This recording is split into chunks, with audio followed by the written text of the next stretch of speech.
प्रभु यीशु मसीह में आप सभी को जय मसीह की। मेरे प्रियो, आज हम जिस विषय के बारे में बात करेंगे वह विषय है धीरज यानी संयम। जैसा कि हम सब जानते हैं कि परमेश्वर जब इस्राएलियों को मिस्र के गुलामी से छुड़ाकर लाया तो परमेश्वर ने उनको वादा किया था कि परमेश्वर उन्हें ऐसे देश में ले जाएगा जहां उन्हें उनकी ज़रूरत की हर वस्तुएं मिलेगी, ऐसे जगह पे जहां दूध और मधु की नदियां बहेगी। जैसा कि हम निर्गमन की पुस्तक में पढ़ते हैं तो पाते हैं कि परमेश्वर ने उन्हें तुरंत उस प्रतिज्ञा किए हुए देश में नहीं ले गए, बल्कि परमेश्वर ने सबसे पहले इस्राएलियों के धीरज को परखने के लिए उन्हें रेगिस्तान के दुर्गम रास्तों में से उन्हें गुजारा और उनके विश्वास को भी परखा। लेकिन इज़राइल के लोगों का बार बार विश्वास परमेश्वर पर से डगमगा गया, क्योंकि उन्होंने अपना धीरज खो दिया था और वे बार बार परमेश्वर पर कुड़कुड़ाते रहे, परमेश्वर की आज्ञाओं का निरंतर उल्लंघन करते रहे।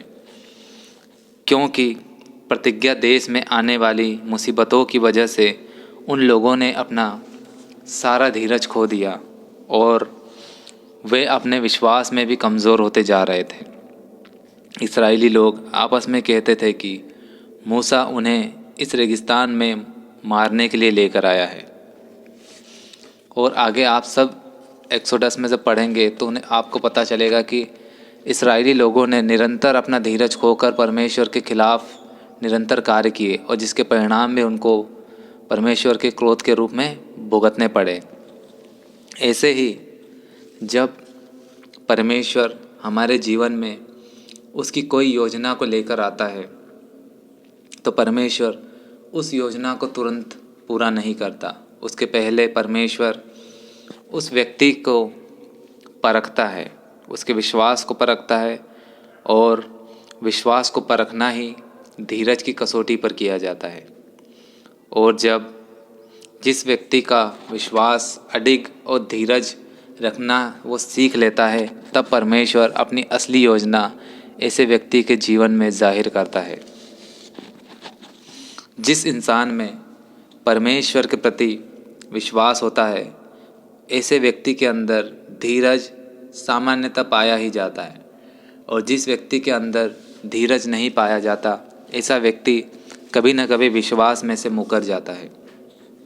एक संयमी व्यक्ति यानी धीरजवान व्यक्ति कभी भी परमेश्वर पर कुड़कुड़ाता नहीं है, और उस पर जो भी मुसीबतें सताव या कुछ भी आता है, वह व्यक्ति अपने विश्वास और धीरज के सहारे परमेश्वर पर विश्वास रखता है और इन सभी परिस्थितियों को चुपचाप सहन करता है और सामना करता है।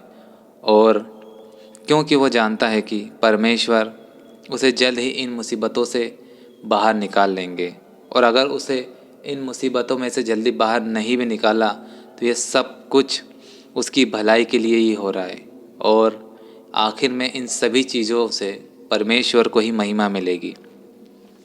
मेरे प्रियो, इसलिए हमें हमेशा हमारा धीरज बनाए रखना है। हमें कभी भी संयम नहीं खोना है और अपना विश्वास सदैव परमेश्वर पर बनाए रखना है। मेरे प्रियो, जब भी आप परमेश्वर से कोई प्रार्थना करें और वो प्रार्थना कभी जल्दी पूरी ना हो, तो कभी परमेश्वर पर कुड़कुड़ाना नहीं है।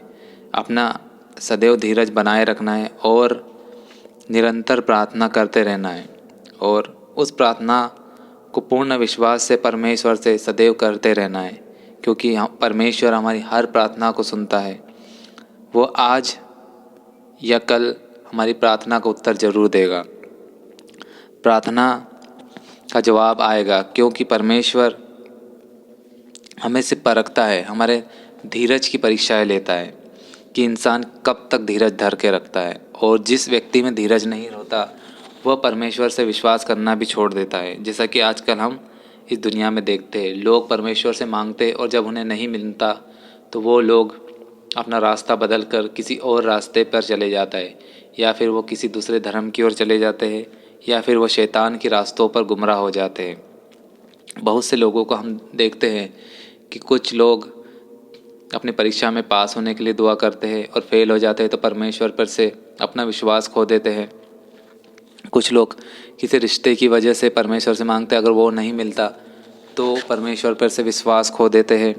कुछ लोग अपने किसी प्रियजन की मृत्यु की वजह से परमेश्वर से विश्वास खो देते हैं, क्योंकि इन लोगों में धीरज नहीं पाया जाता। अगर इनमें धीरज होता तो ये लोग परमेश्वर पर विश्वास कभी नहीं खोते। इसलिए मेरे प्रियो, अपना धीरज हमेशा बनाए रखो। मुसीबतें, सताव, ये सब तो आते रहेंगे, लेकिन धीरज ही है जो विश्वास को सींचता है और विश्वास में आगे बढ़ाता है।